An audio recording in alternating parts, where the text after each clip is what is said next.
श्री गणेशाय नमः. श्री कुलदेवताय नमः. अवधूत चिंतन. श्री गुरुदेव दत्त. श्री स्वामी समर्थ. जय जय स्वामी समर्थ. देव म्हणतात, बाळा, आता तुला पुढील काळात काळजी करण्याचे काहीही उरणार नाही. तुझा माझ्यावर संपूर्ण विश्वास आहे ना, म्हणूनच मी आज तुझ्यापर्यंत आलो आहे, तुला ते काही सांगायला जे तुझ्या पुढील जीवनासाठी खूप काही महत्त्वाचे ठरणार आहे. तुम्ही आजपर्यंत खूप काही थकला आहात ते प्रयत्न करून. तुम्ही खूप काही आजपर्यंत तो त्रास सहन केला आहे, पण यापुढे तुम्हाला देव सांगू इच्छितात की तुमच्या जीवनात ती प्रगती येत आहे जी देवांकडून तुम्हाला प्राप्त होणार आहे.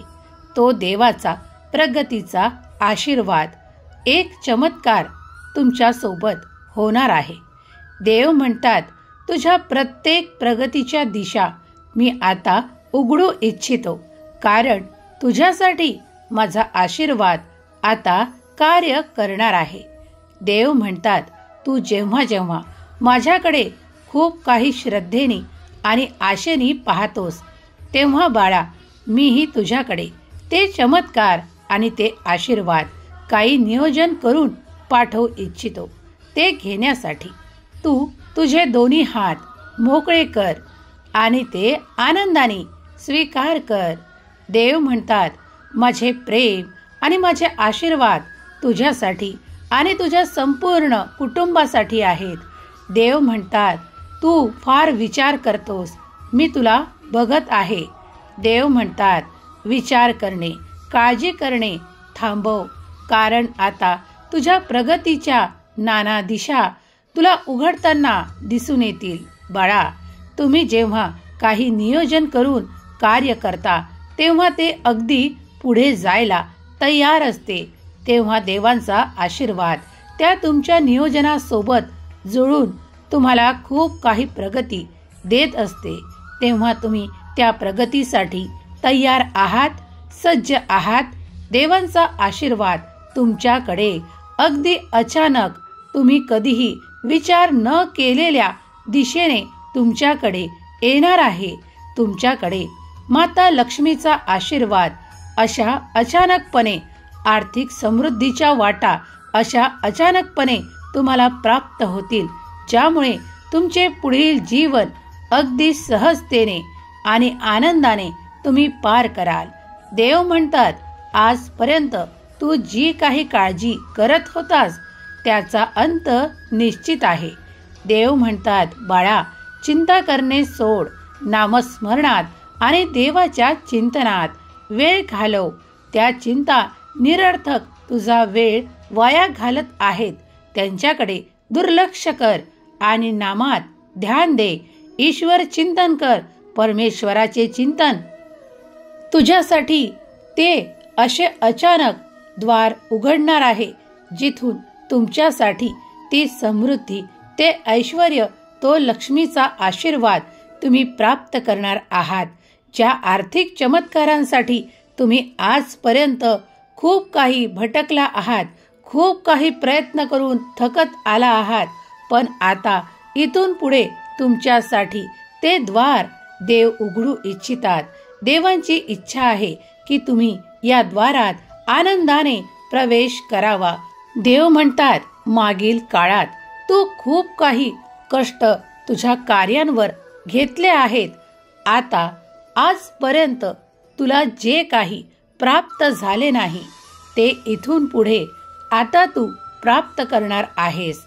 तुझ्या त्या वाटा आता अचानक समृद्धीकडे जायला लागतील. बाळा, तुम्ही ज्या काही पैशाबद्दल अनपेक्षित होतात तिथून सुद्धा आता तुम्हाला त्या अपेक्षा पूर्ण होताना दिसून येतील. काही गोष्टी आता तुमच्यासोबत अचानक व्हायला लागतील. देव म्हणतात, जेव्हा तुझे कार्य अडून थांबून व्हायचे तेव्हा तू माझ्याकडे खूप काही प्रार्थना केली आहेस, तेव्हा मी माझा आशीर्वाद घेऊन आज तुझ्यापर्यंत आलो आहे.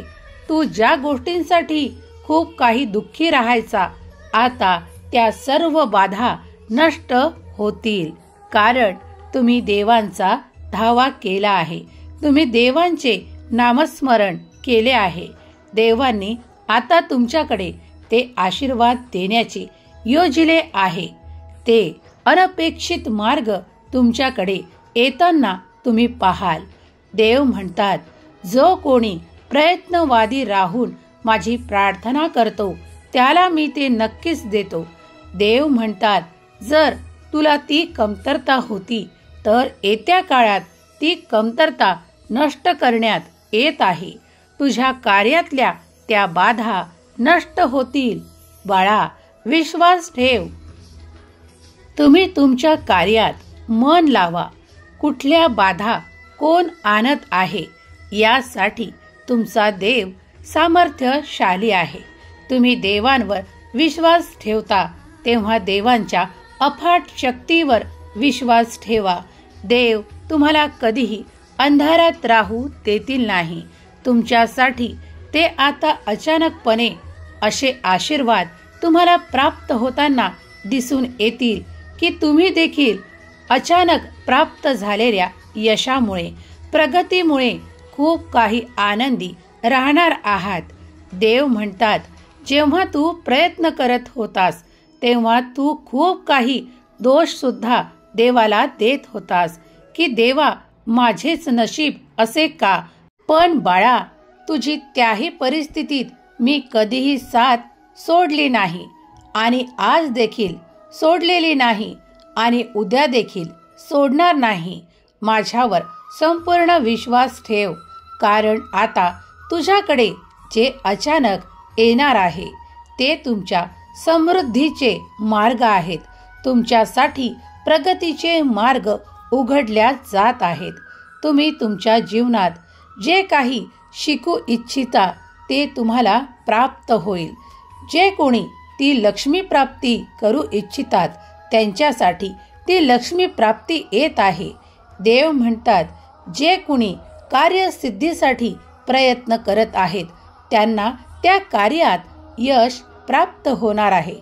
देव म्हणतात, जो कोणी माझ्याकडे त्या प्रेमाची अपेक्षा करत आहे त्याला ते प्रेम प्राप्त होणार आहे. त्यांना अशा जीवनात त्यांचा प्रारंभ होणार आहे जिथे त्यांना सुख, समृद्धी, आनंदाची प्राप्ती होणार आहे. जे माझ्याकडे या क्षणाला देखील त्या आरोग्यासाठी, सुखासाठी प्रार्थना करत आहेत त्यांना मी तो आरोग्याचा, आनंदाचा आणि खूप काही सुखाचा आशीर्वाद देऊ इच्छितो. त्यांनी तो मनापासून स्वीकार करावा. देव म्हणतात, तू जेव्हा आम्ही तुझ्यापर्यंत पाठवलेले आशीर्वाद मनापासून ग्रहण करत नाहीस, स्वीकार करत नाहीस, तोपर्यंत तुझ्यासाठी ते कार्य करणार नाहीत. बाळा, तेव्हा त्यांचा मनापासून आदराने स्वीकार कर. कारण मी तुझ्याकडे तेच नाते आणि तो आनंद पाठवू इच्छितो जे तुझ्या मनात आहे. देव म्हणतात, मी तर तुझा भगवंत आहे, मी तर तुझा ईश्वर आहे. मग माझ्याकडे मागताना कमीपणा कशाला. तुझ्या मनापासून माग. तुला जे काही हवे आहे ते माझ्याकडे माग, मी तुला देईल. यावर संपूर्ण विश्वास ठेव. तुझ्या देवाने तुझ्याकरता आणखीनही खूप काही पाठवण्याचे नियोजन केले आहे. देव म्हणतात, जेव्हा तू त्या नियोजनाचा भाग आहेस तेव्हाच तू हा संदेश ऐकत आहेस. बाळा, पुढील काही काळात तुम्ही ते प्राप्त करणार आहात ज्यासाठी तुम्ही खूप काही प्रयत्न करून जेव्हा एकांतात आले आहात, तुमचे मन खूप विचलित झाले आहे. तुम्ही आता तो एकांत शोधत आहात. पण त्या पुढच्या क्षणाला तुझ्यासाठी माझा मोठा आशीर्वाद येत आहे. तेव्हा या एकांतातून बाहेर ये. तुला जर नामस्मरण करायचे असेल तर फक्त तू एकटा राहा. बाळा, मी तुझ्यासाठी ते नाते देऊ इच्छितो, तुझ्यासाठी ते प्रेम देऊ इच्छितो, तुझ्यासाठी ते आनंदाचे क्षण देऊ इच्छितो. तू आता एकांतात राहणे सोड आणि तुझ्या परिवारासोबत, तुझ्या कुटुंबासोबत आनंदित राहणे सुरू ठेव. कारण आता वेळोवेळी तुम्ही केलेल्या कर्मांची फळे प्राप्त होण्याची वेळ आली आहे. देव म्हणतात, जर तुझा माझ्यावर संपूर्ण विश्वास आहे तर हे सर्व काही आशीर्वाद स्वीकार कर आणि त्या पुढील स्तरावर जाण्यासाठी तयार हो, सज्ज हो. बाळा, जेव्हा तुम्ही त्या आनंदासाठी माझ्याकडे प्रार्थना करता तेव्हा मी कोणत्या ना कोणत्या रूपात तुमच्याकडे ते पाठवत असतो. कधी कधी त्याचे स्वरूप दुसऱ्या कुणालाही दिसले जरी नाही तरी ते फक्त तुमच्यासाठी असतात. देव म्हणतात, इथे प्रत्येकाचे कर्म वेगळे आहेत, प्रत्येकाचे भाग्य वेगळे आहे. कुणी माझ्याकडे त्या आनंदासाठी प्रार्थना करत आहे, कुणी माझ्याकडे त्या बाळासाठी प्रार्थना करत आहे. त्यांना ते सुख लवकरच प्राप्त होणार आहे. देव म्हणतात, तुझ्यात मी ते सामर्थ्य दिले आहे, तुझ्यात अकल्पनीय शक्ती मी दिली आहे. तू ज्या ज्या कल्पना साकार करण्याचे प्रयत्न करशील त्या त्या साकार रूप घेतील. देव म्हणतात, बाळा, जर तुम्ही एखादा विचार केला किंवा एखादी कल्पना केली आणि ते काही दिवसात तर सत्यात उतरणार, यालाच माझा आशीर्वाद माना, माझा चमत्कार माना. कारण तुम्ही इच्छिलेले आणि तुम्ही कल्पिलेले तुम्हाला प्राप्त होईल. देव म्हणतात, तेव्हा इच्छा चांगल्या ठेवा, तेव्हा सत्कर्म करा, चांगले कर्म करा. जर तुम्ही काही दान पुण्य करत असाल तर ते देखील आपल्या मनापासून करा. कारण देव तुमच्या प्रत्यक्ष आणि अप्रत्यक्ष केलेल्या कृतीकडे लक्ष ठेवून आहेत. तेव्हा विश्वासाने जे काही मागाल ते देवांवर निश्चिंतता ठेवा की देव मला नक्कीच देतील, यावर संपूर्ण विश्वास ठेवा. तेव्हाच तुमच्यासाठी माझे आशीर्वाद यायला लागतील, ते चमत्कार घडायला लागतील. बाळा, मी तुझ्यावर खूप प्रेम करतो आणि माझ्या आशीर्वादांचा आणि माझ्या चमत्काराचा वर्षाव होताना तू काही काळातच पाहू शकशील. तुझ्याकडे अनपेक्षित लाभ होण्यासाठी तयार आहेत. तू निश्चिंत राहा, कारण आता येणारा काळ तुझाच आहे. तेव्हा तुझे केलेले परिश्रम प्रत्येक ठिकाणी तुझ्यासाठी ती प्रगती, ते फळ घेऊन येत आहे, ज्याची गोडी अमूल्य असेल तुझ्यासाठी. बाळा, तेव्हा आता निश्चिंत राहा. तू केलेले कर्म कधीही वाया केलेले नाही, तू घेतलेले देवाचे नाम कधीही वाया केलेले नाही. तुम्ही जे काही चांगले कर्म करता ते सर्व काही आम्ही देव पाहत आहोत आणि तुमच्या इच्छा देखील पूर्ण करत आहोत. तेव्हा विश्वासाने पुढे या आणि आपले कर्म करा. कर्मात तुम्ही कुणाचेही मन न दुखावता पुढे जाण्याचा एक प्रयत्न करा. मी तुमच्यासाठी अनेक मार्ग उघडे करीन. देव म्हणतात, जेव्हा तू खऱ्या अर्थाने देवाचा होशील. देव म्हणतात, जेव्हा तू सत्याच्या मार्गावर चालशील तेव्हा तू माझा खरोखर प्रिय होशील. बाळा, जेव्हा तुम्ही मनापासून सत्यतेचा विचार करता आणि सत्याचा मार्ग अवलंब करता तेव्हा देव तुमच्या जवळच तुम्हाला प्राप्त होतात. देवीचा आशीर्वाद आणि तुमच्या कुलदेवीचा आशीर्वाद देखील तुमच्या संपूर्ण कुटुंबावर आहे. तुम्ही ज्या गोष्टीची वाट पाहत आहात ती गोष्ट आता पुढील काही काळात तुम्ही प्राप्त करणार आहात. ज्या वस्तूंसाठी तुम्ही देवाला मागत आहात ते तुम्हाला काही काळातच प्राप्त होणार आहे.